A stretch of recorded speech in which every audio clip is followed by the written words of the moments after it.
What is good, fam? We are back for another prep update. I am now 15 weeks out to Wbff Bahamas International Pro-Am in June 2022. So today I am going to bring you a little 15-week out update. What is my physique doing? What are my current macros? What is my current training? And what else is going on in life? A couple of big things are going on. So I'll let you know a little bit about how I am managing all of those things and having a little bit of balance right now and what that looks like with prep. So first and foremost, 15 weeks out. Actually, you probably noticed if you saw my old videos, something has changed. We have a new look over here, guys. What do you think? Let me know in the comments. Do you like the new hair? I'm having a lot of fun with it. So somebody's trying to call me while I'm on a video. All right, so 15 weeks out, here we are. Right now, I am in Atlanta, Georgia, visiting my family. And I got down here, I drove 2 days, 5 hours a day, spent the night with a fabulous WBFF sis in North Carolina. Shout out to my girl, Carmen. Thank you so much for the hospitality, boo. And she is also doing the Bahamas show. So if there was ever any doubt in my mind that I was doing the show, it is now confirmed. I will definitely be doing the show. Because my girl Carmen is going to be there and I get to walk on stage with her, and she's one of my favorite people. And got to meet her husband. He's amazing. So Coach Bronson and I will definitely be hanging with them, with the Younces in the Bahamas. So officially 15 weeks out as of Saturday, 2 days ago. I'm filming this on a Monday. And let me tell you first and foremost where I'm at with my physique. So I have been sitting between 118 and 120 pounds the last couple weeks. Ever since we changed my macros, and we have not changed my macros again. My macros are the same as they were 2 weeks ago. I am currently at 125 protein, pretty much under 15 total grams of carbs because I'm doing carnivore. So most days I'm actually under 10 grams of carbs. That may sound crazy to you, but if you want to hear more about that, specifically, I'm going to do a completely different, separate series all about my carnivore experience and why I'm doing the carnivore experiment, N=1 experiment. So I'll share a lot more about carnivore. If you have specific questions or things that you want me to cover specifically, drop it in the comments and I will be sure to add that to that other series specifically and drop the link to those videos. So yeah, so my carbs pretty much stay under 15 grams total for the day, usually under 10. And then my fat currently is at 110 grams. So still very happy where my fats are, proteins. It's a very comfortable place to be. Truth be told, I was eating over my macros for the first week that I was on them. Just making protein shakes and little protein sludge snack things with my egg white and beef protein isolate and MCT oil and things of that nature. So that has kind of become, a little confession here, that has become a bit of a crutch again. I did take the egg white protein back out because I did notice that it was bothering me, giving me some digestive upset, and I'm trying to fix all of that with my gut. So took the egg white protein out, still have been having a little bit of the carnivore beef protein isolate here and there, but it has become a bit of a crutch. I've been doing these little desserts with it, with a tablespoon of cocoa powder, which has like 1 or 2 carbs in it, or some in my coffee, which I'll probably continue to do for a little while. I've been debating about taking the coffee out, so that may happen, but that is not happening right now. So yeah, I was going over my macros for about a week there, and I was like, okay, we're not changing the macros. I just got to tighten up on them, which I've done the last week. So basically when that happened, my weight went up a couple pounds and back down a couple pounds. So it's been fluctuating between 118 and 120. That is a very, very comfortable place to be. My body fat percentage is 20% according to the InBody scale, which we have at home in Maryland. Here in Atlanta, I have a different scale, and the scale here is saying about 22%. So just a little reminder that whatever scale you're using to determine your body composition, or whatever testing measures you're using, testing methods, they may be different. So you may get a different number. Don't freak out about that. It doesn't mean, okay, I drove down to Atlanta and now I'm 2% body fat. Like I put on 2% body fat in 2 days driving to Atlanta. That didn't happen. It's a different scale. Not freaking out about it. When I get home, it'll be the same metric I was tracking before. So right now I'm going to rock with the 22, saying that that is probably the equivalent to 20% according to InBody. Yeah. So the other thing is that this last weekend last Tuesday was my birthday, February 15th. Shout out to all my Aquarius and any of my birthday twins out there. So I've been celebrating a lot. While I was still in Maryland, Bronson and I went to dinner at Fogo de Chao, ate all the meats, didn't track that day. The day before that, we went to First Watch, which is my favorite breakfast restaurant, and got all kinds of things. I think I actually probably hit my macros that day. I tracked everything.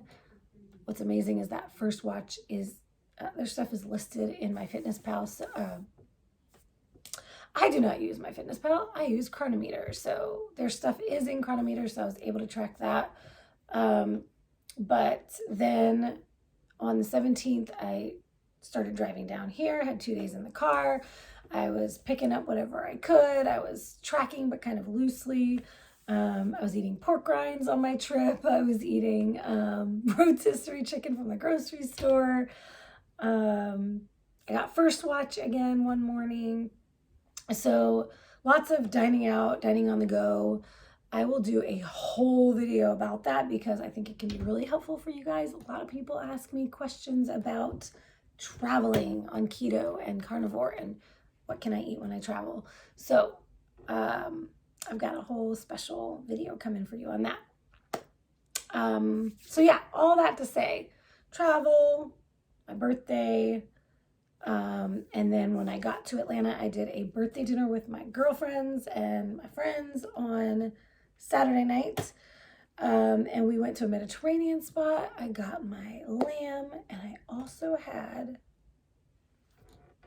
drumroll, wine.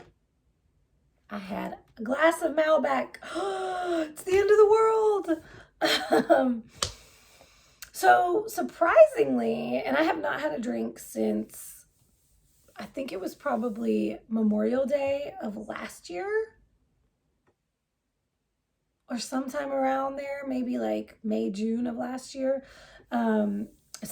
Definitely before August, because once August hit was when I started working with my naturopath and everything came out of my diet so I could get super clean eating and doing this gut healing protocol and all these things. So that's when everything came out of my diet. So I know I haven't had a drink since before August. I think it was probably since June. So it's been at least 6 to 8 months since I've had a drink.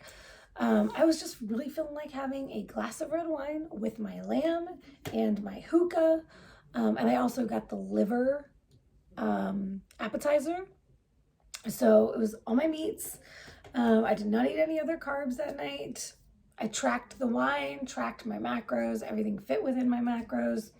Woke up the next morning a pound lighter on the scale, felt really good in my body. The wine didn't bother me at all. I didn't have a buzz at all the entire night. Some from the hookah, but not the kind of like buzz you get from alcohol. I I did feel very dehydrated. I will say that. By the end of the dinner, I felt very thirsty. But also I had not been drinking enough water that day. So I chugged the water, woke up dehydrated on Sunday. And Sunday yesterday, I had a photo shoot as well. So that was interesting. I didn't try to dry out for this shoot, but I was very dehydrated. And that kind of continued through yesterday. So had a great shoot, felt good in my body. Honestly, it was mentally, I will say it was one of the better photo shoots I've had when I'm not stage lean. I wasn't stressing out about not being super lean, but I just feel good at this weight. What I will say about the weight that I'm at now, while I was recovering from bulimia in 2021, I hate even saying the word. Do you notice that I paused when I said that word? I don't like giving it any space. I don't like acknowledging it because I'm recovered, I'm recovering, I'm continuing recovery, and it doesn't have space in my life anymore. It doesn't take up my energy anymore. But I say all that because there was no body dysmorphia yesterday. There were no negative body image feelings, and it was a editorial implied nude shoot. First time I've ever done one of those. So last year at this time, around this time in March, I did a shoot that was a lingerie shoot, and it was the first time I ever did one. And I was at my heaviest weight I'd ever been in life, even from before I did my original transformation and lost weight and then got fit. I weighed more than I did back then, because when you put on muscle, your body composition changes and you look very different, but it doesn't mean you're going to be lighter on the scale.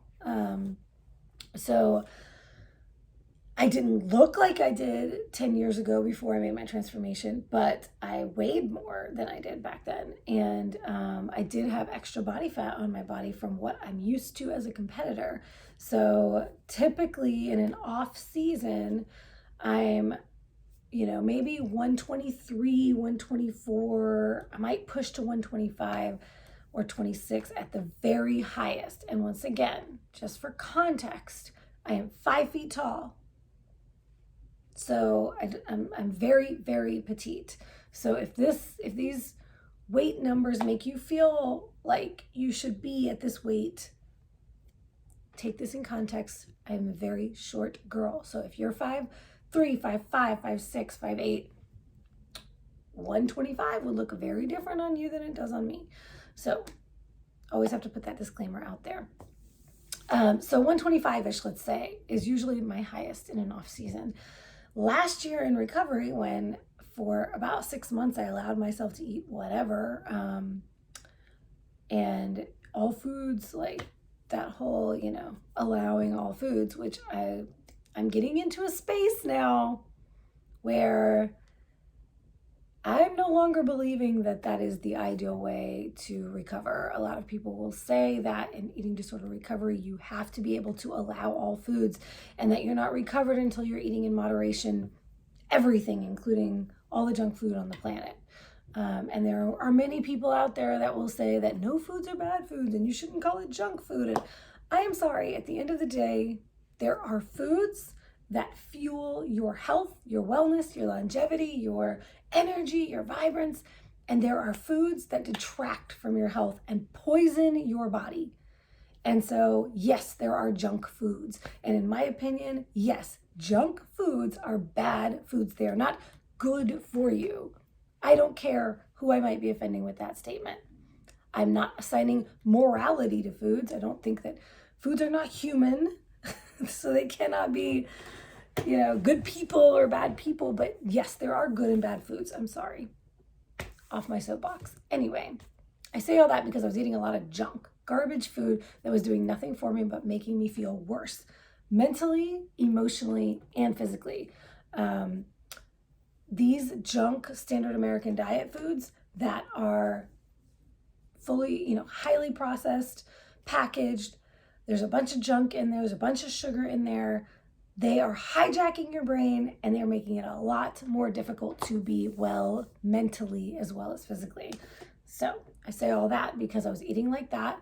I was up to about I think at my heaviest, I got to 133. And once again, a lot of people are going to say that's nothing, but on a 5 foot tall body, it is different. And depending on your body composition, it is different. Women who have more muscle than me might look amazing at 133. And many of you would probably say at that point in time that I looked amazing.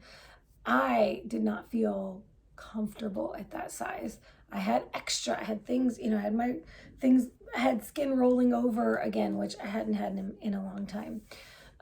So it was a very uncomfortable thing to do my very first lingerie shoot at my heaviest weight ever with the extra body fat. I was at about, I think it was 26% body fat at that point in time, which is considered generally the average, within the average range, a little bit on the high end of the average range for most women.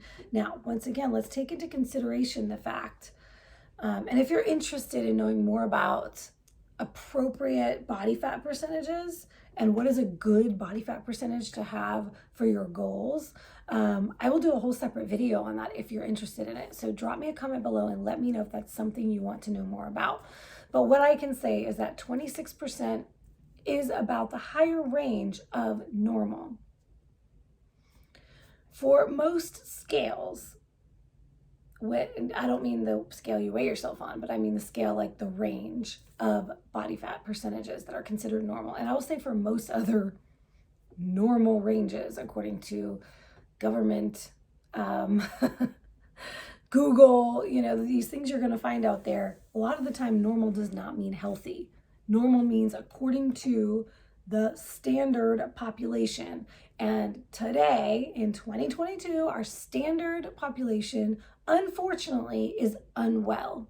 So anything that is based on a normal or standard range generally means it's not what you should be striving for. So 26% was a little bit high, and particularly for my goals, which as an athlete, ultimately, my goal is to live in a place where I'm no more than 10 pounds above stage weight. That is a very sustainable place to be. It feels good. It's comfortable. I feel good about the way my body looks, as well as feeling good physically in my body. So currently I am at about 10 to 15 pounds above stage. So where I'm at right now, I could live here. This could be a very, very comfortable maintenance. And this would probably be my new normal for where I would want to be in terms of body composition and body weight going forward in my fitness career, as an athlete. This just feels really good. And there's no real need for me to be at a higher body fat percentage than I am right now, or at a higher weight than I am right now.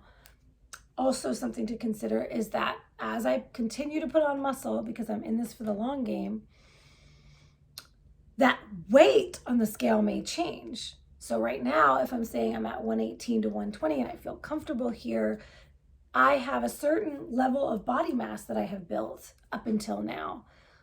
The goal would be to put on a couple more pounds of muscle mass each year.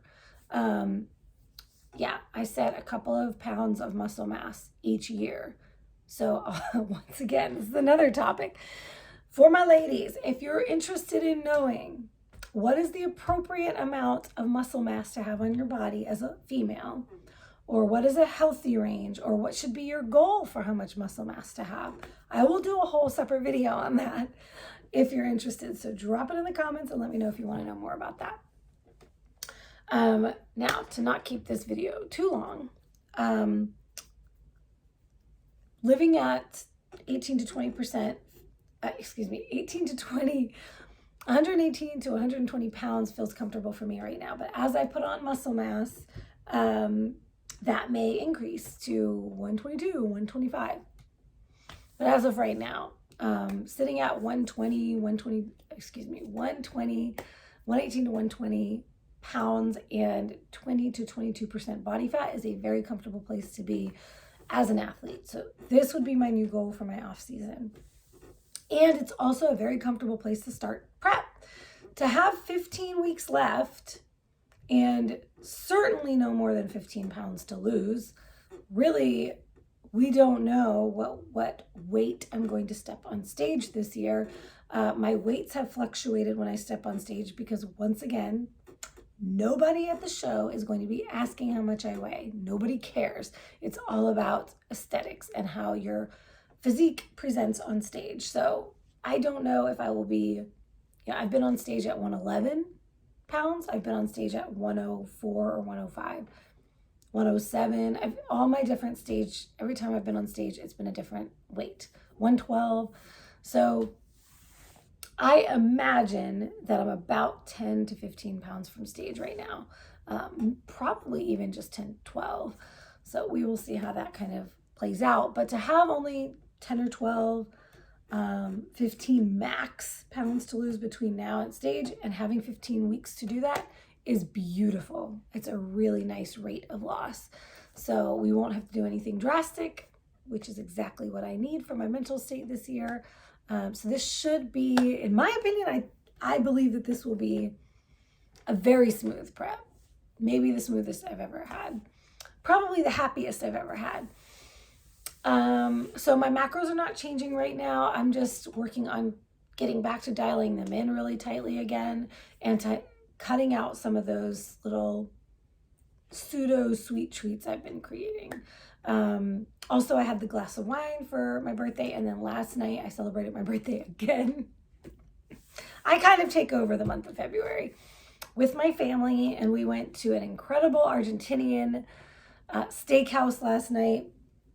So, oh my gosh, that was just incredible. I'm going to do a whole separate video on what that experience was like, because I tried some new animal parts that I'd never tried before. So I can't wait to share that with you. But all that to say, I didn't get another drink. I'm done drinking. Probably won't have another drink until maybe my birthday next year if I feel like it. It's very rare that I actually desire to have alcohol. So no more drinks last night, but I did have a couple pieces of dark chocolate that my family gifted me for Valentine's and my birthday. Very, very dark chocolate.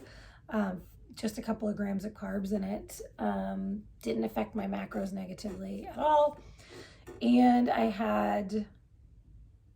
my sister got me these keto meringues. They're like cocoa flavored little egg white puff thingies.